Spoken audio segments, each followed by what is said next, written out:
بسم اللہ الرحمن الرحیم۔ تمام تعریفیں اللہ کے لیے جو تمام جہانوں کا خالق اور مالک ہے، اور بے شمار درود و سلام ہو ہمارے آقا و مولا محمد مصطفیٰ صلی اللہ علیہ وآلہ وسلم، آپ کی آل اور آپ کے اصحاب پر۔ سن 60 ہجری جب خلیفہ وقت معاویہ بن ابی سفیان کا انتقال ہوا تو معاویہ کا بیٹا یزید اس کی جگہ تخت نشین ہو گیا، اور اس نے اپنے خلیفہ ہونے کا اعلان کر دیا، اور مدینہ میں اہل بیت اطہار اور جید صحابہ کرام سے بیعت حاصل کرنے کے لیے قاصد روانہ کر دیے۔ امام علی مقام امام حسین علیہ السلام کو جب مدینہ کے حاکم نے بیعت کے لیے طلب کیا تو آپ علیہ السلام نے یزید کی بیعت کرنے سے صاف انکار کر دیا۔ انکار کی وجہ یہ تھی کہ اس بیعت سے وہ شرائط باطل ہو رہی تھیں جو یزید کے باپ معاویہ نے امام حسن علیہ السلام کے ساتھ طے کی تھی، اور یزید کا فاسق و فاجر ہونا بھی انکار کی وجہ تھا، اسی لیے امام علی مقام علیہ السلام نے بیعت سے انکار کر دیا۔ کوفے کے شیعان علی جو اپنے آپ کو مولا علی کرم اللہ وجہ کریم کا فدائی کہتے تھے اور ان کی شہادت کے غم میں رویا کرتے تھے،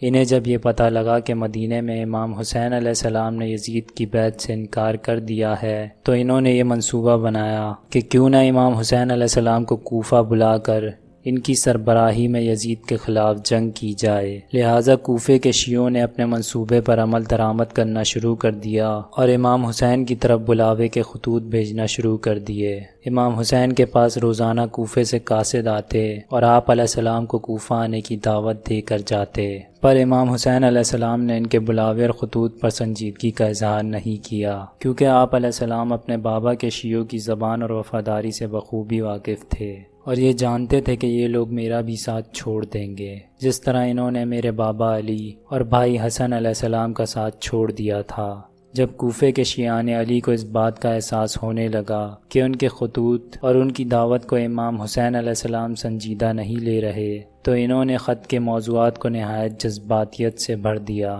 اور اپنے خطوط میں یہ لکھنا شروع کر دیا کہ کل قیامت کے دن جب رسول اللہ صلی اللہ علیہ وآلہ وسلم ہم سے کہیں گے کہ تم نے فاسق و فاجر کی بیعت کیوں کی، تو ہم انہیں کہہ دیں گے کہ ہم نے آپ کے نواسے کو اپنا امام بنایا ہوا تھا، اور ہم نے انہیں اسلام کی مدد اور اپنی مدد کے لیے بلاوے بھیجے پر وہ نہیں آئے، اور بھی طرح طرح کے واسطے اور اپنی مظلومیت کا اظہار کر کے امام علیہ السلام کو بلاوے بھیجتے رہے، اور نوبت یہاں تک آ پہنچی کہ امام حسین علیہ السلام کے پاس ہزاروں کی تعداد میں خطوط جمع ہو گئے، اور روزانہ 3 سے 4 قاصد آپ کے پاس کوفے سے بلاوے کا پیغام لے کر آنے لگے۔ یہ دیکھ کر امام حسین علیہ السلام نے فیصلہ کیا کہ ان لوگوں کے پاس اپنے چچا زاد بھائی مسلم بن عقیل کو اپنا سفیر بنا کر بھیجا جائے، تاکہ یہ مجھے معاملات کی سنجیدگی اور کوفے کے شیعوں کی نیت کے بارے میں صحیح اطلاع دے سکے۔ لہٰذا امام حسین علیہ السلام نے مسلم بن عقیل کو اپنا سفیر بنا کر کوفے والوں کی طرف بھیج دیا، اور حضرت مسلم بن عقیل کو یہ سمجھا دیا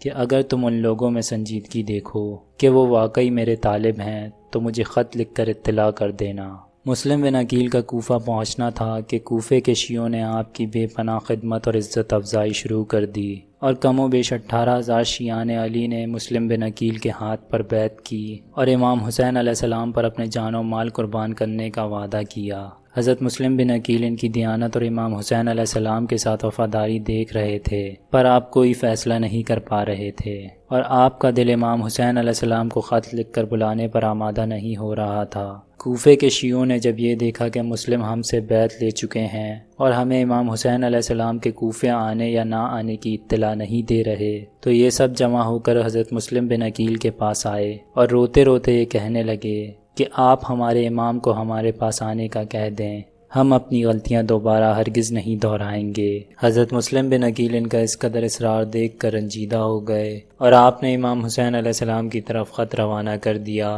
کہ 18,000 سے زائد شیعان علی آپ علیہ السلام کے منتظر ہیں، اور آپ علیہ السلام کے نانا کے دین پر اپنی جان قربان کرنے کے لیے بے قرار ہیں، لہٰذا جلد کوفہ تشریف لے آئیں۔ ادھر کوفے کے حاکم ابن زیاد کو یہ معلوم ہو چکا تھا کہ مسلم بن عقیل کوفے میں موجود ہیں، اور وہ حضرت مسلم بن عقیل کی گرفتاری کا منصوبہ بنا رہا تھا، لہٰذا اس نے ہانی بن عروہ جس کے گھر میں مسلم بن عقیل مہمان تھے اسے گرفتار کر لیا اور اسے کہا کہ مسلم کو میرے حوالے کر دو ورنہ تمہیں قتل کر دوں گا۔ ہانی بن عروہ کوفے کے بزرگوں میں سے تھے، اسی لیے ابن زیاد نے انہیں کچھ مہلت دی اور قید میں ڈال دیا، اور یہ کہہ دیا کہ اگر تم نے مسلم کا پتہ نہیں بتایا تو تمہیں قتل کر دیا جائے گا۔ حضرت مسلم بن عقیل کو جب اس بات کی خبر ہوئی کہ ہانی بن عروہ کو ابن زیاد نے گرفتار کر لیا ہے تو مسلم بن عقیل نے تمام شیعوں کو جمع کیا اور ہانی بن عروہ کی رہائی کے لیے ابن زیاد کے محل پر حملہ کرنے کا کہا۔ اس پر شیعوں کے ایک عالم سلیمان ابن سرد الخزائی نے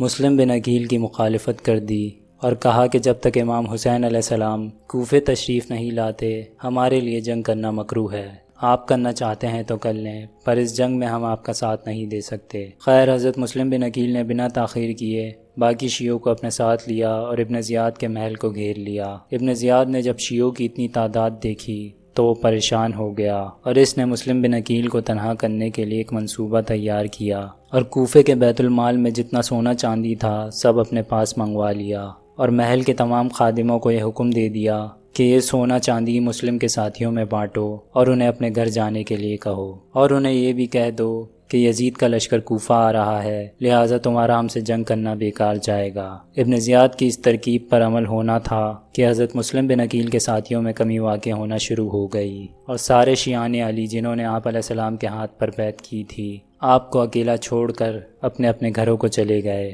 عشاء کی نماز کے بعد آپ علیہ السلام کے ساتھ ایک بھی شیعہ موجود نہ تھا اور اگلے دن ابن زیاد نے آپ کو تنہا پا کر گرفتار کروایا اور پھر شہید کر دیا۔ دوسری طرف مدینے میں امام حسین علیہ السلام کو حضرت مسلم کا خط مل چکا تھا جس میں مسلم نے آپ کو کوفہ آنے کا بلاوا بھیجا تھا اور شیعوں کی وفاداری کے بارے میں اطلاع دی تھی۔ امام حسین علیہ السلام نے مسلم کا خط پڑھنے کے باوجود کوفہ جانے کا فیصلہ نہیں کیا تھا اور آپ کے قریبی ساتھیوں اور رشتہ داروں نے بھی آپ کو کوفہ جانے سے روک رکھا تھا۔ امام حسین علیہ السلام اس معاملے پر غور و فکر کر رہے تھے کہ آپ علیہ السلام کو اپنے نانا جان رسول اللہ صلی اللہ علیہ وآلہ وسلم کی زیارت ہوئی اور حضور پاک صلی اللہ علیہ وآلہ وسلم نے آپ کو سفر کرنے کا حکم ارشاد فرمایا۔ آپ علیہ السلام کو حضور پاک صلی اللہ علیہ وآلہ وسلم کا حکم ملنا تھا کہ آپ علیہ السلام اگلے ہی دن فوراً سفر کے لیے تیار ہو گئے اور کوفے کی جانب روانہ ہو گئے۔ راستے میں آپ علیہ السلام نے اپنے قاصدوں کو کوفے روانہ کیا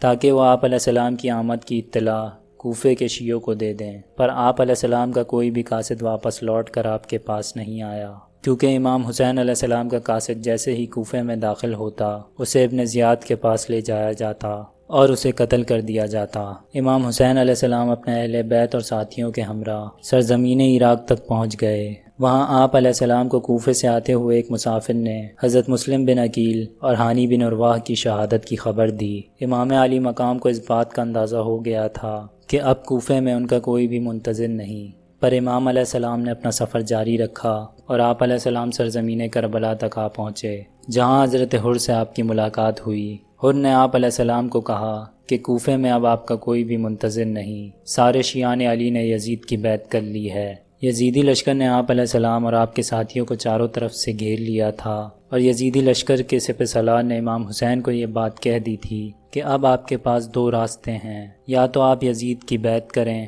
یا پھر ہم سے جنگ کے لیے تیار ہو جائیں۔ آپ علیہ السلام نے یزیدی لشکر میں موجود کوفیوں کو وہ خطوط پڑھ پڑھ کر سنائے جو انہوں نے آپ علیہ السلام کو بلاوے کے لیے بھیجے تھے، پر کوئی بھی کوفیہ آپ علیہ السلام کے ہمراہ نہ ہوا اور سب شیعوں کے دعوے وعدے اور جان قربان کرنے کی باتیں دھری کی دھری رہ گئیں۔ اور عاشورہ کے روز امام علی مقام علیہ السلام اپنے ساتھیوں اور اہل بیت کے ہمراہ سید الشہداء کے مقام پر فائز ہو گئے۔ اللہ سے دعا ہے کہ اللہ ہمیں ان کی شہادت کے صدقے ایمان کی دولت سے مالا مال فرمائے اور ہم سب کا خاتمہ ایمان پر فرمائے، آمین۔